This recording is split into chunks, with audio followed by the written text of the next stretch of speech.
Awesome guys, welcome to 3.3 of my Ultimate Facebook Success course. I'm going to go over something really important here, which is the Newsfeed algorithm. So the ultimate goal for all business pages is to appear in as many people's news feeds as possible.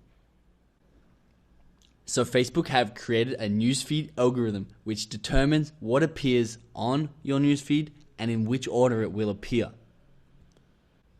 So when somebody visits their newsfeed, there are on average 1,500 potential stories, or edges as we'll call them from now on, from Facebook friends, events, and pages to be displayed. This is far too many for any one individual to scroll through. 1,500 updates is a lot of updates. The average amount of updates seen is just a little over 40 every time somebody scrolls through their newsfeed. So you have to get your content ranked in this top 40, the higher up the better, in order to be seen by your fan. So therefore, having 1,000 likes does not mean that your updates are going to be seen by 1,000 people.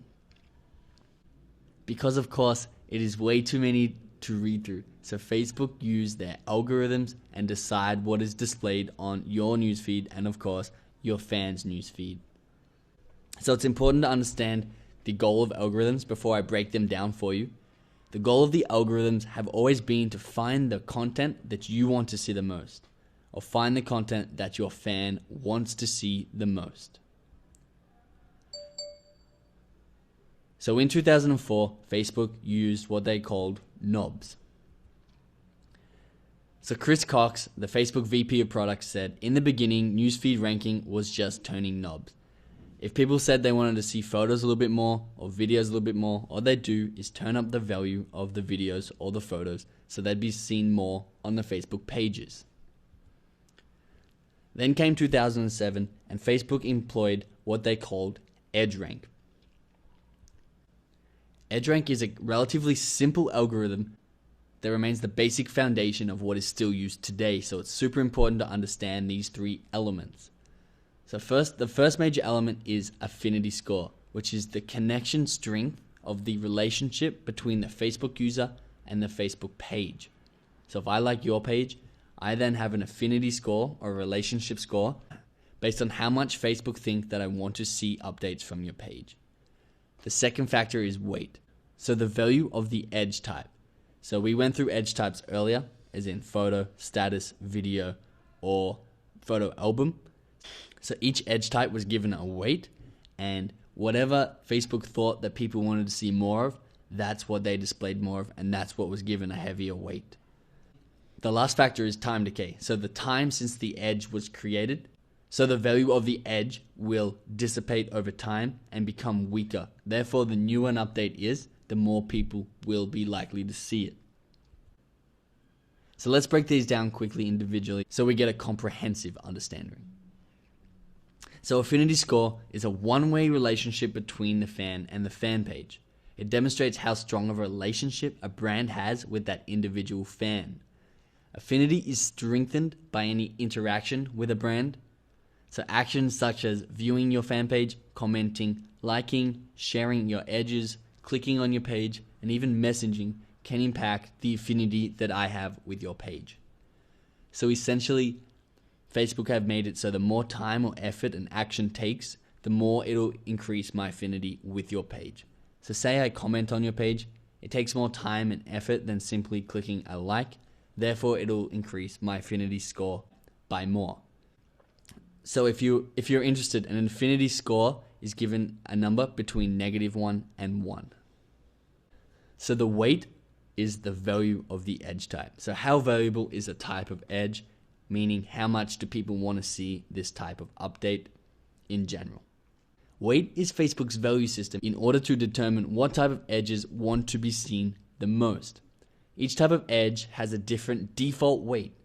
For example, images used to have a lot stronger weight than video did because Facebook think and thought images were more liked and valued by users. Facebook are constantly altering the edge weights to reflect what they think the user most likely wants to see and what they're going to engage with the most. Lastly, time decay. This is the simplest of all of the factors. It is simply how long since the edge has been created. Displayed mathematically, it is understood as 1 divided by the time since action. Therefore, the longer ago the action was, the lower the number and the lower the value of the update. This is because Facebook want the newsfeed to always show new and fresh content. Therefore, as an edge ages, it'll become less valuable. So here are the 3 factors put together, and of course the star is the optimal spot you want your edge to be in. So the strongest affinity or relationship with the fan, the shortest amount of time posted ago, and the strongest type of weight for that specific edge, whatever that may be at the point in time that you're posting. However, in 2011, Facebook changed their algorithm. It's no longer a basic 3-factor algorithm, but Facebook have actually replaced EdgeRank with a machine learning based approach that takes into account about 100,000 factors. Yes, that's correct. It's 100,000 factors, which is a lot more than the 3 they initially had. So although affinity, weight, and time decay are still very important, and I've underlined that very because they are basically the foundation of this new algorithm. So it's important that you do understand it. If you didn't quite understand them, please go back and make sure you do have that knowledge. Let's see what else are in the new algorithm. So a few extra considerations. I'll go through a few and then I'll focus on the ones that actually mean something. So the relationship settings, you can manually set strong relationships or acquaintance relationships with friends and pages. So if you want to tell Facebook how close you are with a page, they will show less or more of the updates depending on what you select. There are also now categories and subcategories of affinity. It's not just a one-way relationship score. Individual Facebook users also now have their own weight values depending on how much they've interacted with the edge type in the past. Instead of it being a general weight for everybody in the Facebook community, each person now will get a tailored weight score depending on how much they've interacted with that specific edge. So to put this in an example, if Jimmy likes and comments on photos, Natalie often comments and likes links. Jimmy will obviously have a higher edge weight for photos, where Natalie will have a higher edge weight for links. Pretty straightforward. Here are a couple more crazy ones, which I'll quickly touch on before I move on to the important ones. So the type of device you are using will actually matter to what your newsfeed displays to you. So mobiles will show less videos because they're less optimized for that type of media. So your internet connection speed actually factors in here too. It'll help decide what files should be displayed. So large files will be less likely to be displayed if you have a slower connection. Also, clicking ads and looking at other people's timelines also affect the updates you will see on your newsfeed in the future. So they're all great and they're all very interesting to know, but the 3 changes that actually matter to us as a business page, wanting more engagement from our fans and to be displayed higher up, here are the 3 changes that actually matter that we can take advantage of. The first is global interactions. So here is a segment from a blog post from Facebook stating, the number of likes, shares, and comments a post receives from the world at large and from your friends in particular, will affect if you see this update or not.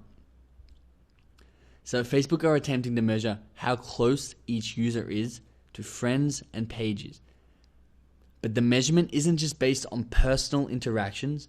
Facebook now looks at global interactions too, and those can outweigh the personal interactions if the signal is strong enough.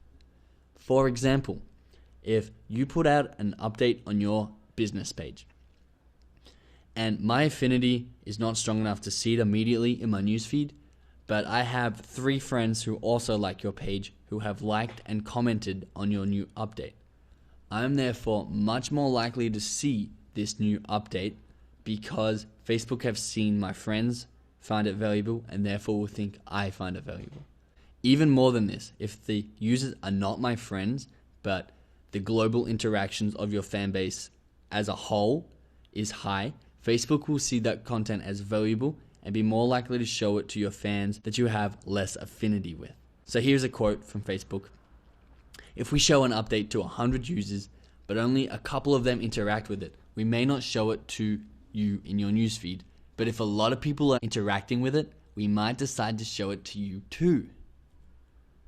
So there are examples of how your newsfeed can be impacted positively by global interactions, but it can also be impacted negatively by users who ignore, hide, or mark the post as spam. Limits the amount of people that update will reach. I've put together a quick diagram to help fully understand this concept because it is very valuable to know. So here is an example Facebook update. So your Facebook page puts out a Facebook update. Facebook decide to show it to 100 people. So this is a sample of fans. So just 100 people in sample data. Based on the interactions that these 100 people give your update, Facebook will analyze these results and either promote or demote your edge. Say if 13 people like your new edge, 13 people is a lot out of 100, so Facebook are most likely to show it to more people. So then they get a new sample data of 200 people because they feel that the edge is valuable, a lot of people interacting with it, and a lot more people deserve to see it. They increase this number. Based on this second sample data, depending on how many people engage, like, comment, and share with it, and even click on it, they will either promote it again to maybe 400 or 500 people, depending on how many people actually interact with it, or they may demote it.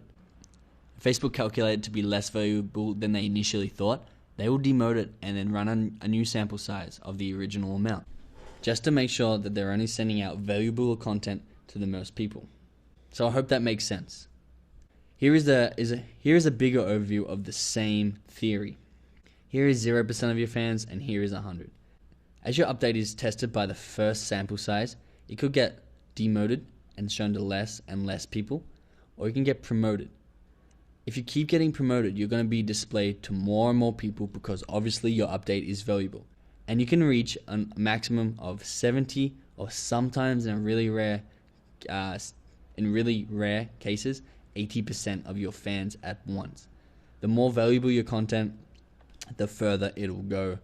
As soon as it starts getting less interaction, you will slip down the ladder, showing to less and less people. So that is global interaction. Number 2 is story bumping. Story bumping bends the decay rules by giving older, unseen posts a second chance at newsfeed visibility if they're still getting interaction. So story bumping literally bends the rules of time decay. So instead of being fully chronological, if somebody posts an 8 a.m. status and it is still getting interaction later in the day, say at 10 a.m., it'll still be ranked higher than some 9 a.m. statuses that are getting less interaction.